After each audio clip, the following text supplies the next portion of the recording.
എൻ്റെ അമ്മോ, എന്തൊരു ചൂട്! ഈ പ്രാവശ്യത്തെ ചൂട് വളരെ കൂടുതലാണ്. ദേഹം ചൂട് കൊണ്ട് പൊട്ടുകയാണ്. ഈ വർഷത്തെ വേനൽക്കാലം കഴിഞ്ഞ വർഷങ്ങളെക്കാൾ ചൂടേറിയതാണ്. അതിനാൽ ധാരാളം വെള്ളം കുടിക്കേണ്ടത് അനിവാര്യമാണ്. ശരീരത്തിലെ ജലാംശം കുറയുന്നത് നിർജ്ജലീകരണത്തിനിടയാക്കും. ഈ സമയത്ത് ഫ്രൂട്ട് ജ്യൂസുകൾ, സോഡകൾ, ബോട്ടിൽ പാനീയങ്ങൾ എന്നിവ ഉപയോഗം വർദ്ധിച്ചിട്ടുണ്ടെങ്കിലും ആളുകളെല്ലാം ഏറ്റവും ഇഷ്ടപ്പെടുന്ന പാനീയങ്ങളിലൊന്നാണ് സംഭാരം അഥവാ മൂരുംവെള്ളം. ചൂടുകാലത്തെ നല്ലൊരു ദാഹശമനിയാണ് നമ്മുടെ സംഭാരം അഥവാ പച്ചമോര്, മൂരുംവെള്ളം. അധികം പുളിപ്പില്ലാത്ത തൈരിൽ ചെറിയ പീസ് ഇഞ്ചിയും പച്ചമുളകും കറിവേപ്പിലയും കൂടി ചതച്ചെടുത്ത് ഉപ്പും ചേർത്ത് ഇളക്കി അങ്ങോട്ട് കുടിക്കണം, അല്ലേ? അതാണ് കേരളത്തിൻ്റെ തനതായ സംഭാരം. പച്ചമുളകിന് പകരം നല്ല എരിവുള്ള കാന്താരി മുളകിട്ട് ചതച്ചാൽ സംഭാരത്തിന് ഒരു പ്രത്യേക രുചി തന്നെയാണ്.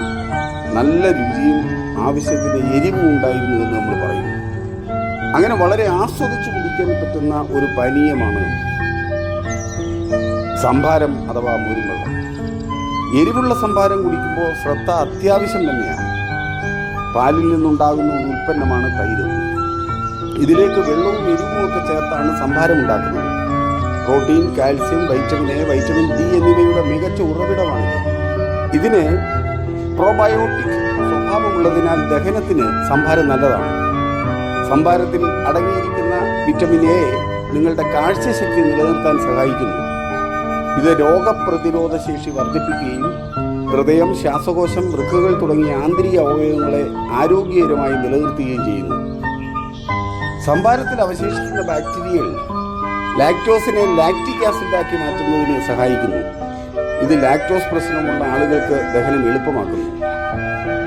സംഭാരത്തിലെ റൈബോഫ്ലേവിൻ ഊർജ്ജം ഉൽപ്പാദിപ്പിക്കുന്നു. ഇത് അമിനോ ആസിഡുകളെ നിയന്ത്രിക്കാനും സഹായിക്കുന്നു. ശരീരത്തിന് ആവശ്യമായ പ്രോട്ടീനുകൾ ഉണ്ടാക്കാൻ അമിനോ ആസിഡുകൾ അത്യാവശ്യമാണ്. സംഭാരത്തിന് ധാരാളം ആരോഗ്യ ഗുണങ്ങളുണ്ടെങ്കിലും ഒരു കൂളിംഗ് ഡ്രിങ്ക് ചില പാർശ്വഫലങ്ങളും ഉണ്ടാക്കിയിട്ടുണ്ട്. സംഭാരത്തിൽ ധാരാളം സോഡിയം അടങ്ങിയിട്ടുണ്ട്. ഇത് വൃക്ക തകരാറുള്ള രോഗികൾക്ക് നല്ലതല്ല. നിങ്ങൾ വൃക്ക രോഗമുള്ള ഒരാളാണെങ്കിൽ സംഭാരം കുടിക്കുന്നത് ഒഴിവാക്കുക.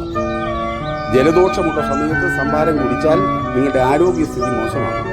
പനി, ജലദോഷം, ചെടികളിൽ നിന്നോ പൂമ്പൊടികളിൽ നിന്നുള്ള അലർജി എന്നിവയുള്ളവർ രാത്രിയിൽ സംഭാരം കുടിക്കുന്നത് ഒഴിവാക്കണം. എന്തു തന്നെയായാലും കേരളീയർക്ക് സംഭാരം ഒരു ഇഷ്ടപ്പെട്ട, പ്രിയപ്പെട്ട ഒരു പാനീയങ്ങളിൽ ഒന്നാണ്. പ്രത്യേകിച്ച് ഈ വേനൽ ചൂട് അധികരിച്ചിരിക്കുന്ന കാലഘട്ടം. സ്നേഹപൂർവ്വം റജി പോത്തു.